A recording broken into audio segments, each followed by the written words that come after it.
All right, you know the drill. Welcome back to the Crossbow Hunting Podcast. Once again, I'm your host, Robert Bashaw. Way to go, Brandon. Oh yeah, what's that all about? Is that what you think it is? No, it ain't that. Let me tell you about Brandon though. Brandon's my cousin's kid, so got a pretty cool deer story. I'll be sharing that. We're going to go over some of this past hunting season. Going to talk about some new crossbows. It's going to be good. There's been some new ones out. I'm sure you've seen some of them. More to come. How about a little bit of gear reviews this time? Well, we'll jump into that too. We got a lot in store for 2022 for Crossbow Hunting Podcast. Some big changes coming our way. Definitely for the better. We got some big hunts coming up at DIY in Ohio. Possibly some elk shed hunting. It's going to be a fun year. Looking forward to it. We're going to share this adventure too, as well as what crossbow we want to bring. Right now, I'm pretty open to what I'm going to get, but I want a new crossbow for this season, and we'll go over that together this year. Maybe some of your input will help me decide. As most of you know, I've been using the Excalibur Bulldog 400 over the last few years, and that's worked great for me. But I think it's time for an upgrade. And of course, there's a lot to be considered, including state laws that may be changing. We all know how that's going. Yeah, it's hard for these places to keep up with the technology these days, but last thing you want to do is invest in one of these high-priced crossbows and then find out that you can't use it in your state now. Now, I'm not signed to any crossbow company, although I have help in production design and consulting, but I'm open to using any crossbow I want, so whatever I pick, you can be assured that's something I really want to use. I'm looking forward to it, testing out some new crossbows and learning more about what's coming out. Now, this is no way near the shock to the world when Richard Wilson went and got a new bungee. And I still can't believe he originally announced that first on our show. Now, I think for this episode, we're also going to have to talk about some cell cams. I think it's time. It's time to bring that subject up. So, all that and more on this episode of Crossbow Hunting Podcast.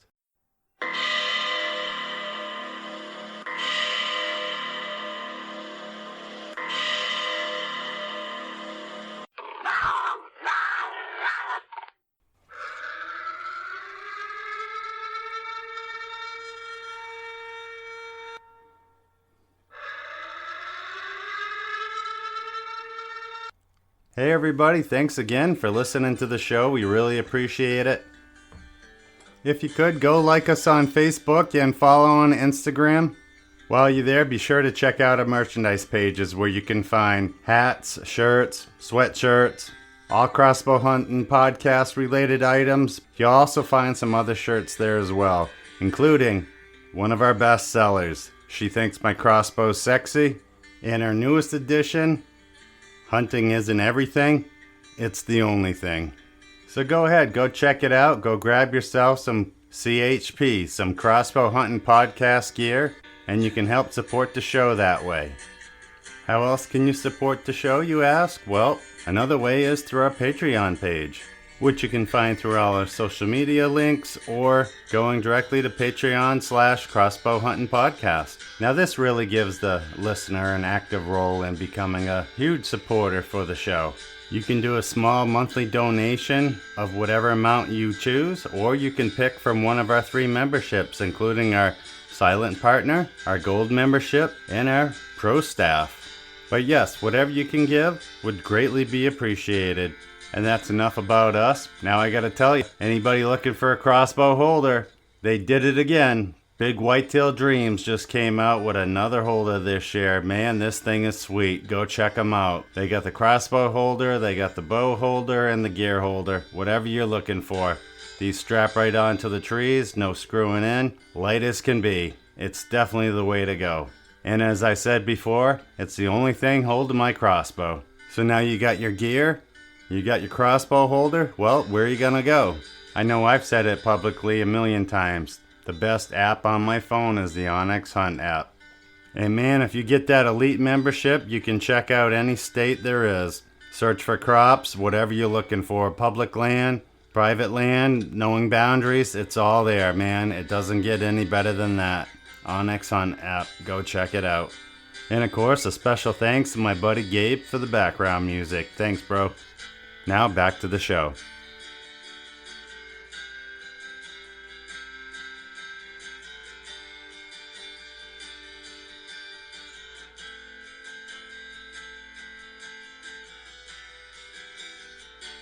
Hello, I am Rich Wilson from Death by Bungee, and you are listening to the Crossbow Hunting Podcast with Robert Bashaw. All right, back in business, ready to roll. Crossbow Hunting Podcast, here we are. What's up, everybody? Hey, you want to do us a favor? Go on to YouTube, like and subscribe the show. It really helps. And just to let you know, we're going to do some episodes that are going directly to YouTube. You won't hear them here. So let's make sure you don't miss anything over there as well. All you got to do is head over to YouTube and punch in Crossbow Hunting Podcast. There we are. Ready? Let's go. Man, 2021, what a season that was. Some ups and downs. Those deer patterns, they certainly weren't what they were supposed to be. Things changed drastically. Food source, that was the main key.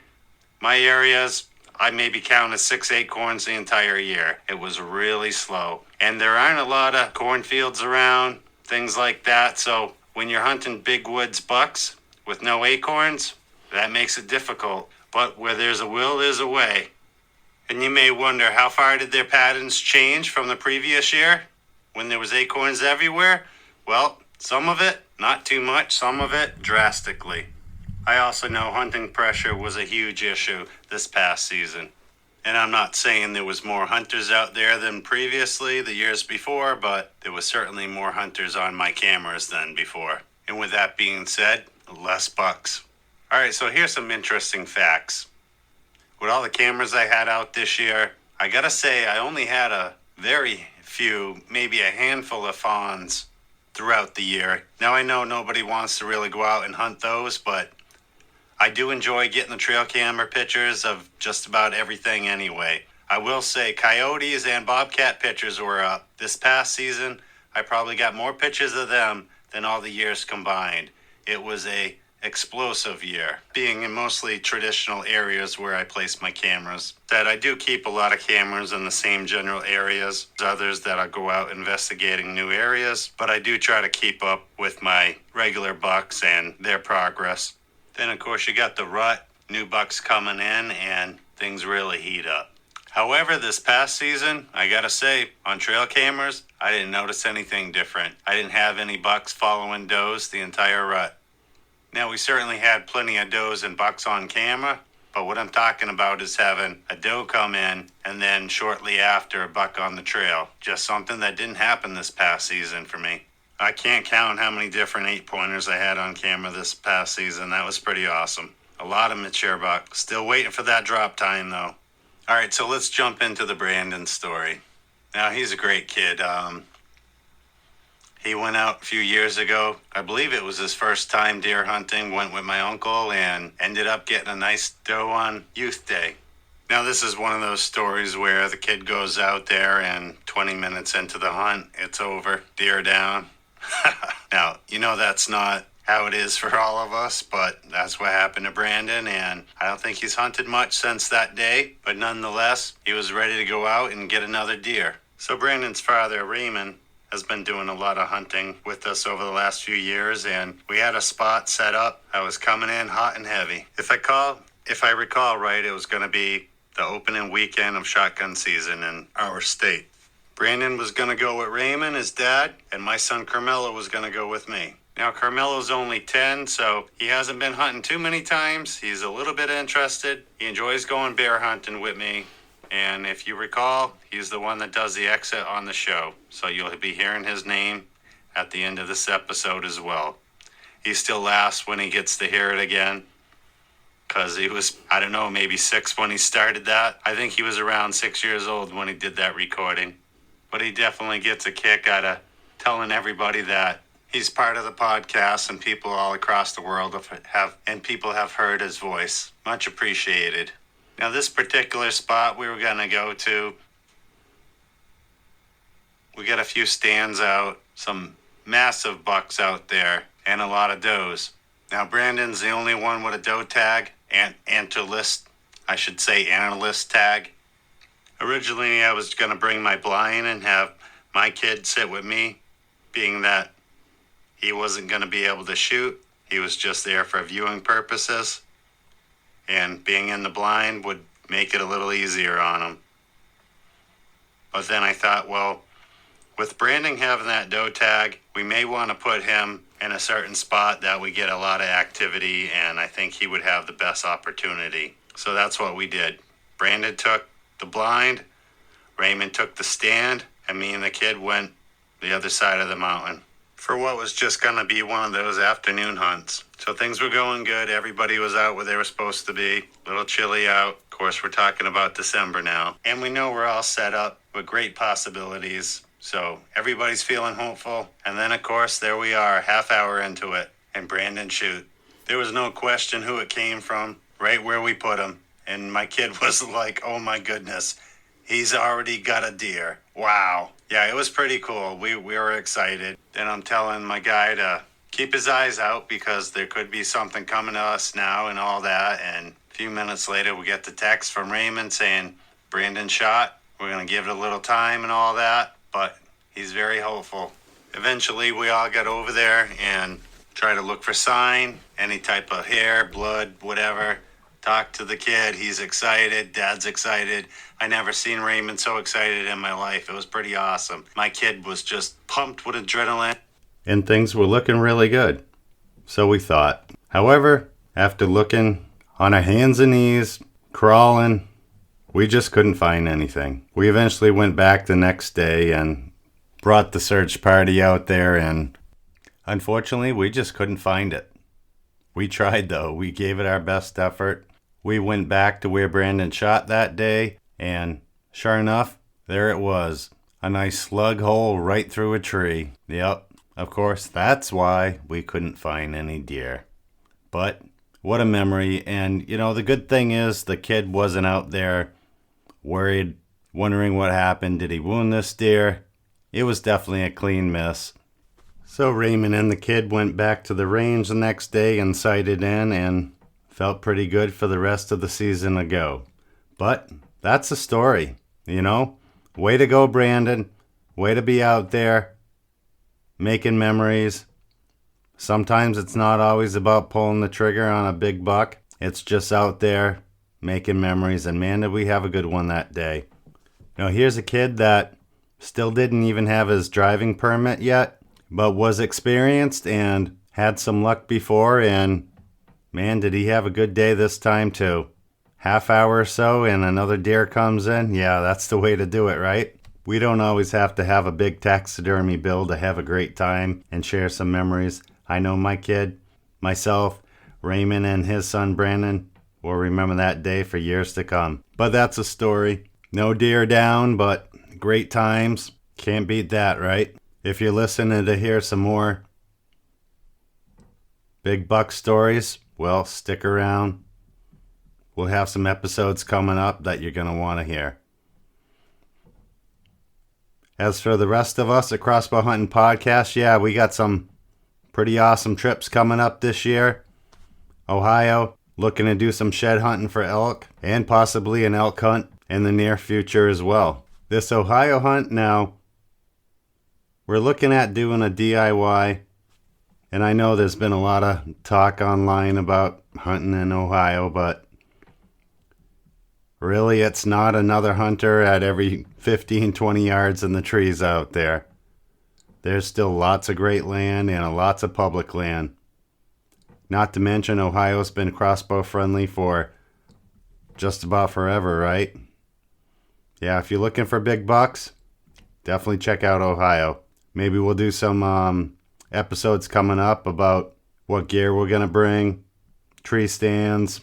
We'll definitely be using Onyx. You can count on that. Another important detail for that hunt is going to be what crossbow am I going to be using? Well, I'm in the market for a new one. I'm not set with anything right now. There's a lot of great crossbows I like.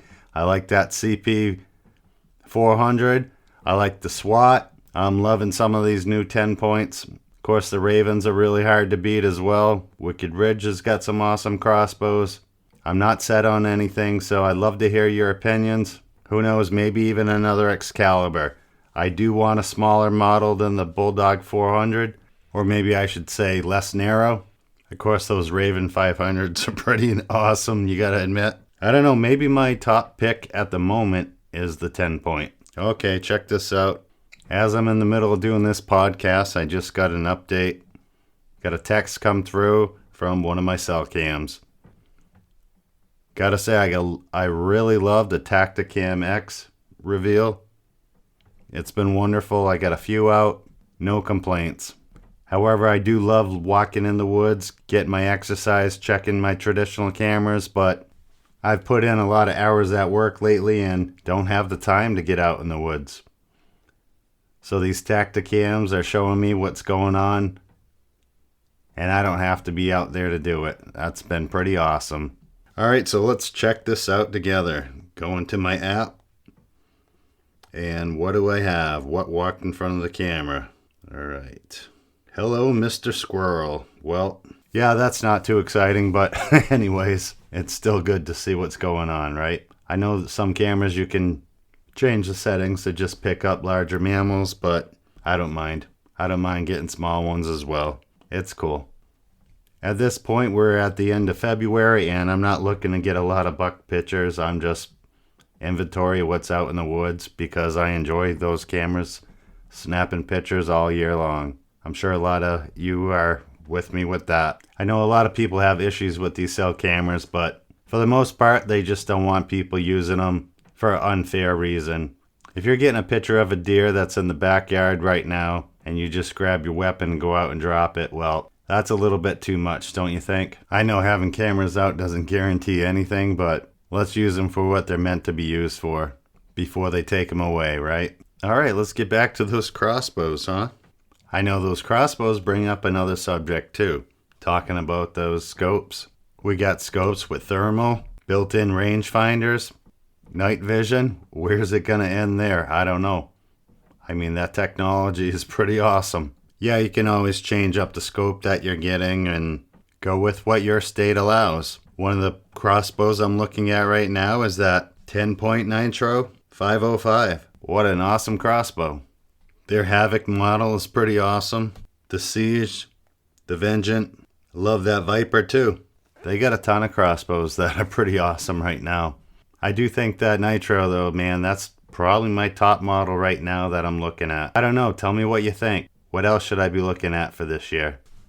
Man, I gotta tell you, there's something awesome coming up this year. Check this out. I'm talking about Hunt Stock. One of the biggest hunting shows of the year. It's going to be in Westminster, Massachusetts, August 12th, 13th, and 14th. This is a 3-day outdoor family experience celebrating our rich hunting heritage. Live podcasts and seminars, $15,000 in door prizes, 3D archery, outdoor expo and festival, NBBC trophy room, kids activities, gear swap, product demonstrations, bars and food trucks. Man, they got a ton of podcasts and seminars going on, and yours truly will be there. You gotta get down to Massachusetts, August 12th, 13th, and 14th. Hunt Stock. And we gotta give a huge thanks to Pat Guyette, the host of Hunt Suburbia, for putting this on. You guys gotta check out his podcast. Awesome shows, man. I am definitely committed to going to the show. I'll have a booth there. We'll be doing some live podcasts too, so some of them may just be on YouTube. So like we said before, go on to our Crossbow Hunting Podcast YouTube channel, like and subscribe to that. We got a ton of awesome things going on for 2022. I'm looking forward to doing this elk hunt and the shed hunt. It's been a rough winter for finding sheds this year. We've kind of had snow, then it went away, and then right when you got time to finally get out, it dumps a pile of snow on you again. So any activity you find out there is new. Of course, you still got chances of finding sheds that way, but when that new snow hits, sometimes the patterns change up a little bit. But key in on those buck beds. New snow or old snow, doesn't matter. You find some buck beds, decent size. Search around, obviously, but remember where it was and go back another day. When your snow starts melting down even more, you may find them sheds. And you got to remember, bucks spend most of their time on their stomachs laying out there, so you got a great spot to find sheds. This trip coming up this year for elk sheds, well, that's going to be different. We're going to be going to Pennsylvania, and this is a completely new experience for me. Right now we're looking at some Vortex binoculars, so that's going to be a huge help. Sure would be nice to find one, right? Oh yeah, another thing I wanted to bring up is about those deer calls, alright? So I ended up going with the True Talker again this year, and unfortunately I had to order some more because the inserts fell out and I had to glue in the next one, but I still think it's one of the greatest calls out, so check them out, Hunter Specialties, True Talker. As a matter of fact, you may have heard it in the beginning of this episode. It definitely worked good for me this year. I called in a lot of deer. Another thing I like about that call is when I'm using my Sitka Stratus set, there's a built-in holder right in the coat for it, so works perfect. You just turn your head to the side and it's right there ready to go. But I gotta say, it's been a busy year, doing a lot of work lately, and gotta pay off these taxidermy bills, right? We got some great episodes coming your way. Some people coming up that you may have already heard of, some of them you may not, but you're gonna enjoy. So thanks again for listening. Stay tuned, Crossbow Hunting Podcast. We got a lot more coming for you. Don't worry about that. Way to go, Brandon. This is Carmelo, and you've been listening to the Crossbow Hunting Podcast. No apologies.